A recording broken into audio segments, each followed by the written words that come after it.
अस्सलामु अलैकुम। आप देख रहे हैं जियो लावा न्यूज़ नेटवर्क। मैं हूं सलीम ताहिर। एक नज़र डालते हैं आज की न्यूज़ पर।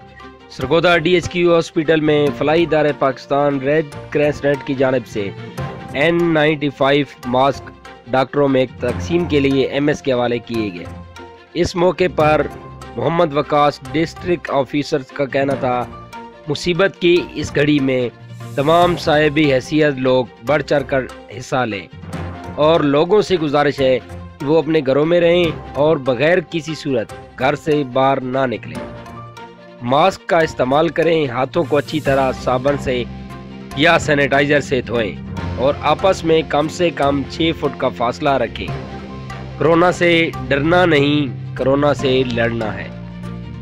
रिपोर्ट शहजाद मलिक।